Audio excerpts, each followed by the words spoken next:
Hey everybody, it's been a while since we've been out here in front of the Capitol. Welcome back. So this morning was the state Supreme Court hearings about several revenue bills that have some significant impact or could have some significant impact on our state budget. Altogether it's about $350 million worth of money, which we desperately need. As you know, our state didn't fill the whole budget hole, and what they did fill it with was not enough. A big chunk of it, this $350 million, is being debated as being potentially unconstitutional, which is not what you want to hear about laws that were recently passed. So 3 different cases were heard today before the Supreme Court. They were each challenged by 3 different groups. So we'll kind of go through them one by one. This is really a quick summary that I hope kind of boils it down. All the actual journalists did a great job of reporting the stories, live tweeting it, and they are busy working on their stories right now. I'm sure we'll share links to those later today. But real quick, so the first one was about the auto sales tax, and I'm going to use some kind of generic terms with how you probably heard about them. So we'll say the auto sales tax. This suit was brought by the Auto Dealers Association.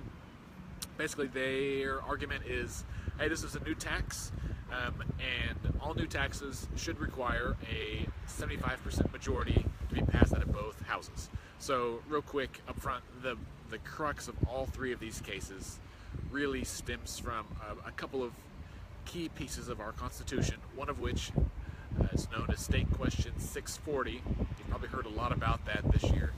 This was passed in 1992, and State Question 640 basically requires there to be a 75% majority vote in both chambers, or a vote of the people, so it can be another state question, in order for any revenue measures to be passed. Now, the issue is no one's entirely certain or clear what is a revenue measure and what's not, what's a tax, what's a fee, all this kind of stuff. So all these cases are trying to really parse that out. We heard the word parsing used a lot today. So this first one, Auto Dealers, basically says this is a new tax, and thus it's unconstitutional because it was passed with less than a 75% majority. The state, as you might imagine, argues the opposite. They said no, they're just repealing an exemption. It's not the same thing. And so really what happens is that the bill, and I forget the exact rate, I apologize, but it repealed an exemption and lowered the or increased, didn't lower it, but there was an exemption and it lowered the exemption, reduced the exemption, which effectively raised the tax rate when you buy a new car. As someone who hopes to buy a new car in the next couple of years, that's not cool. But our state needs money. I'll pay my fair share, whatever it is.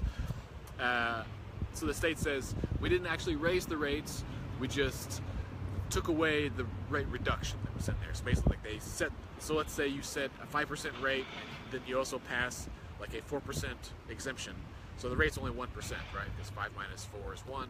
And then you can reduce that 4 down to like 2, so the rate would be 3. They would say, I mean, you're paying more taxes. The state says we just reduced the exemption. The auto dealers say, no, you raised the taxes.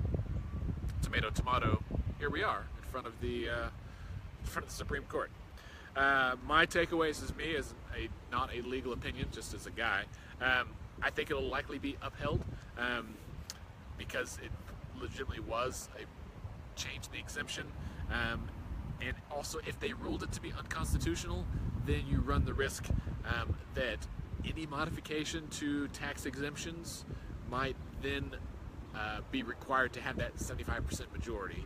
So if the state gives some kind of tax exemption to, let's say, oil and gas company or any other industry, if this was ruled unconstitutional, it might mean that those tax exemptions would then require a 75% majority to roll that back. And I don't think anybody wants to. It's hard enough to raise taxes when we need to make it that much harder to like reduce corporate welfare would be a really bad deal for our state. Just, that's my opinion. So the next case was the $1.50 a pack cigarette tax fee thing, whatever you want to call it.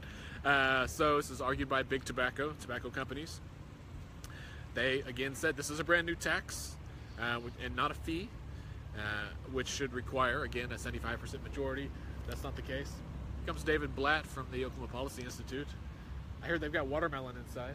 Really? Yeah. I'm giving my takeaway on Facebook Live. So. All right. Well, keep at it. I'm just going to stand and listen. All right. See, sometimes you get live viewers. I've been wanting this all session. So Big Tobacco said if this was really just an attempt to reduce smoking, they could have done that legislatively without raising any fees. They could have just made smoking illegal across the state. And oddly enough, Big Tobacco admits tobacco is terrible for you, cigarettes are bad for you, unhealthy, and dangerous, but they should not be discriminated against any more so than anything else that's bad for you, such as soda, potato chips, and wine. I'll take offense with at least one of those items. So the state said, listen, it's not about money. This is a public health issue. We really do just want to reduce smoking rates, and raising the price on cigarettes is the best way to do that. And there's some data that bears that out. So my takeaway again, this is a tough call. It's pretty obvious that it's a tax.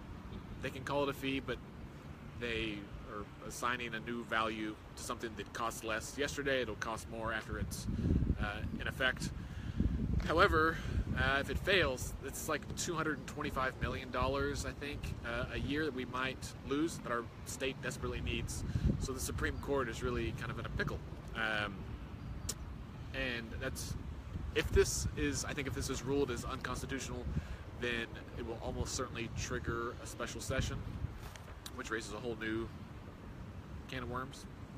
And then the third one is the fee on electric car purchases and capping of the standard deductions. It's kind of a combo thing.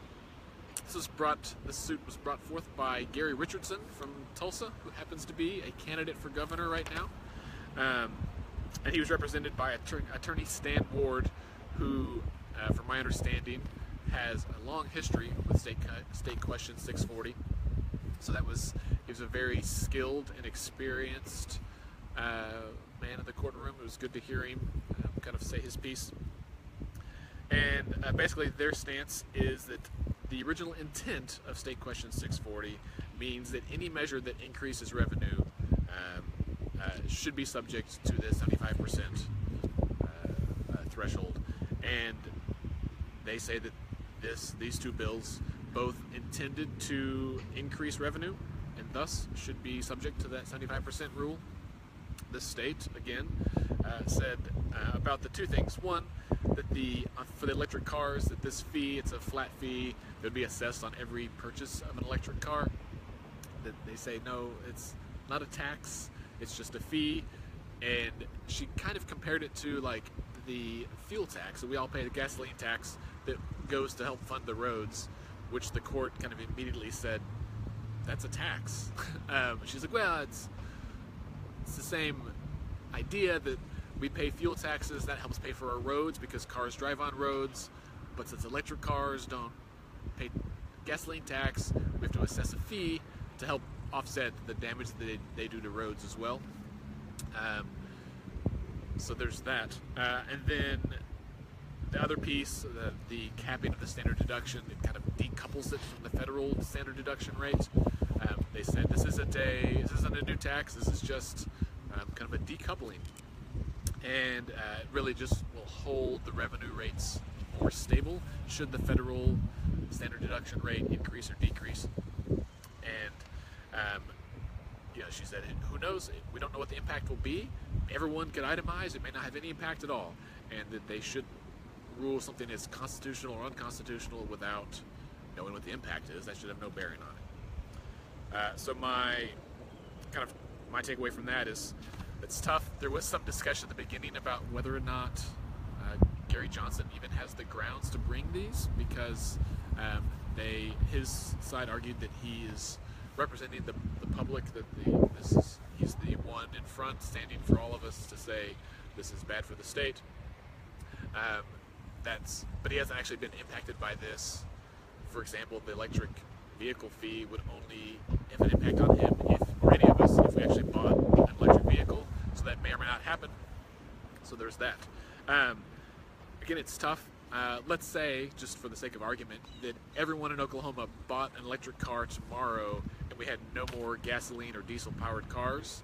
That would mean we would not be buying very much gasoline or diesel, and we would lose millions of dollars of revenue there. So if that should happen, it's not going to, but if it did, I think we need to have an honest conversation about how we pay for roads with electric vehicles if they're not using gasoline. Right now, all that money is coming from the gas tax, and if we all had electric vehicles, those of you who know me know I love Tesla. I would love to own one someday, magically, if I won the lottery. But there's got to be some way to offset that money, and we need to look at ways to do that, preferably ways that maybe aren't challenged by the Supreme Court.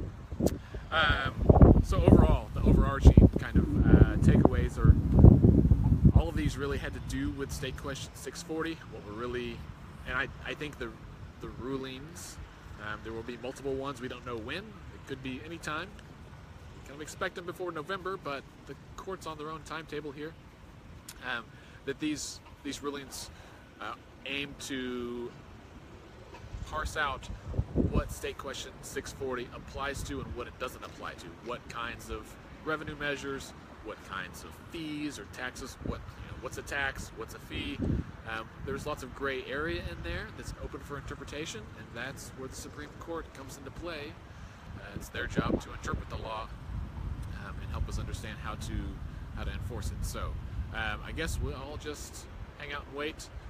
Check your local news sources for more in-depth coverage. There were lots of great quotes. Justice Wirk asked some really excellent, challenging questions. The hard part is you can't tell from their questioning how they're going to rule, but it made for some surprisingly exciting watching.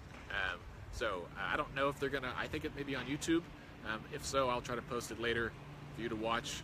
If you want to watch 3 hours of courtroom drama tonight, you can do that. Thanks for tuning in. You guys have a great day.